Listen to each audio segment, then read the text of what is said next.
اس کی سرخی پرزے پرزے ہونے تک نہ گئی۔ امام سیوطی فرماتے ہیں جب حضرت حسین کو شہید کیا گیا تو 7 دن تک دنیا تاریک رہی، دیواروں پر دھوپ کا رنگ زعفران رہا اور ستارے ایک دوسرے پر ٹوٹ کر گرتے رہے، اور آپ کی شہادت یوم عاشورہ میں ہوئی۔ اس دن سورج گرہن لگ گیا، 6 ماہ تک برابر آسمان کے کنارے سرخ رہے، پھر وہ سرخی تو جاتی رہی مگر افق کی سرخی اب تک برابر موجود ہے، اس واقعے سے پہلے نہیں دیکھی جاتی تھی۔ علامہ ابن جوزی فتح باللہ میں فرماتے ہیں اللہ تعالیٰ کا آسمان کو سرخ کرنا اور خون کی بارش برسانا اس کے بہت زیادہ ناراض اور غضبناک ہونے کی علامت ہے، کیونکہ جب کوئی غصہ و غضب میں آتا ہے تو اس کا خون جوش کرتا ہے اور چہرہ سرخ ہو جاتا ہے۔ اللہ تعالیٰ بلا شبہ جملہ عوارض جسمانی سے پاک اور منزہ ہے، لیکن اس نے اپنی ناراضگی اور غضب کا اظہار اس طرح کیا کہ آسمان کو سرخ کر دیا اور اس سے خون برسایا، اور اس علامت کو قیامت تک کے لیے باقی رکھا۔ چنانچہ ابن سیرین فرماتے ہیں کہ بے شک آسمان پر شفق کے ساتھ جو سرخی ہوتی ہے وہ امام حسین کی شہادت سے پہلے نہیں ہوتی تھی۔ حضرت ابن عباس فرماتے ہیں میں نے ایک روز دوپہر کے وقت خواب میں رسول اللہ صلی اللہ علیہ وآلہ وسلم کو دیکھا کہ آپ کے بال مبارک بکھرے ہوئے گرد آلود ہیں، خود گرد نہیں ڈالی، دست اقدس میں خون بھری ہوئی شیشی ہے۔ میں نے عرض کی میرے ماں باپ آپ پر قربان ہوں، یہ کیا ہے؟ فرمایا اس شیشی میں حسین اور ان کے ساتھیوں کا خون ہے، میں اسے آج صبح سے اٹھاتا رہا ہوں۔ ابن عباس فرماتے ہیں کہ میں نے اس تاریخ اور وقت کو یاد رکھا، جب خبر آئی تو معلوم ہوا کہ حضرت امام حسین اسی وقت شہید کیے گئے ہیں۔ حضرت سلمہ فرماتی ہیں کہ میں ام المومنین حضرت ام سلمہ کے پاس آئی تو وہ رو رہی تھی۔ میں نے کہا آپ کیوں رو رہی ہیں؟ فرمایا میں نے رسول اللہ کو خواب میں روتے ہوئے دیکھا ہے اور آپ کے سر مبارک اور ریش اقدس پر گرد و غبار ہے۔ میں نے عرض کیا یا رسول اللہ یہ کیا حال ہے؟ فرمایا میں ابھی حسین کی شہادت گاہ پر گیا تھا۔ حقیقت یہ ہے کہ اس طرح کا المناک سانحہ اور جان کا حادثہ حضرت آدم علیہ السلام سے لے کر کسی نبی کی اولاد کے ساتھ پیش نہیں آیا۔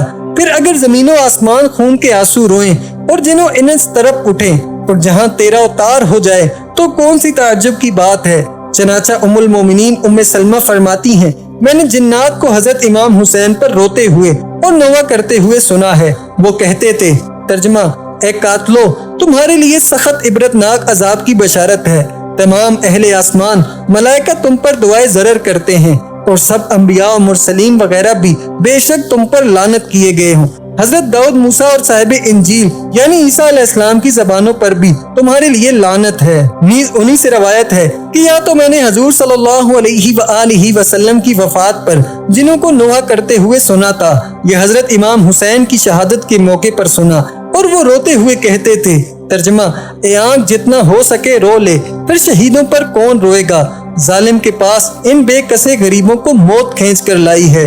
حضرت شیخ نصر اللہ جو معتبرین میں سے ہیں فرماتے ہیں کہ میں نے حضرت علی کو خواب میں دیکھا تو عرض کیا اے امیر المومنین آپ لوگوں نے تو فتح مکہ کے روز فرمایا تھا کہ جو شخص ابو سفیان کے گھر میں داخل ہو جائے گا وہ امن میں ہے۔ اب سفیانیوں نے آپ کے بیٹے حسین کے ساتھ کربلا میں ایسا برا سلوک کیا ہے جو کسی نے بھی نہیں کیا ہوگا۔ آپ نے فرمایا کیا تو ابن سیفی کے وہ اشعار جانتا ہے جو اس نے اس معاملے میں کہے ہیں؟ میں نے عرض کیا نہیں۔ فرمایا اس کے پاس جا کر اس سے وہ اشعار سن۔ میں بڑی حیرانی کے ساتھ بیدار ہوا اور پھر اس کے دروازے پر پہنچ کر آواز دی، وہ باہر نکلا اور میں نے اس کو اپنا خواب سنایا تو وہ سن کر اتنا رویا کہ اس کی ہچکی بند گئی اور کہنے لگا خدا کی قسم یہ اشعار میں نے آج رات ہی کہے ہیں اور ابھی تک ان کو مجھ سے کسی نے نہیں سنا۔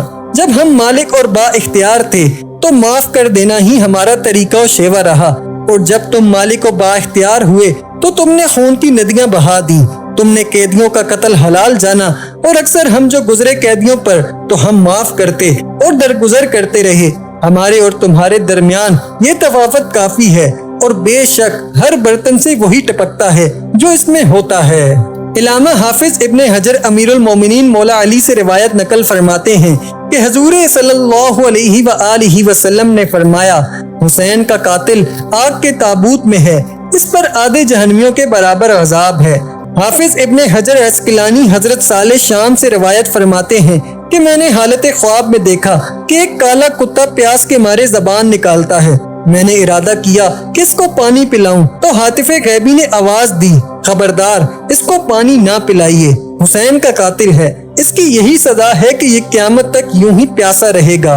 ابن اسیر نے تاریخ کامل میں لکھا ہے، ابن سعد نے اپنے مردوں کی نماز جنازہ پڑھی اور ان کو دفن کیا، لیکن حضرت امام اور آپ کے رفقا، جن کی تعداد ایک روایت کی روح سے 72 تھی اور ان میں سے 20 خاندان بنی ہاشم کے چشم و چراغ تھے، ان سب شہیدوں کو بے گور و کفن پڑے رہنے دیا اور ان کے سروں کو ابن زیاد کے پاس بھیج دیا۔ 13 سر بند کندہ کے پاس تھے اور ان کا سردار قیس ابن اشعث تھا۔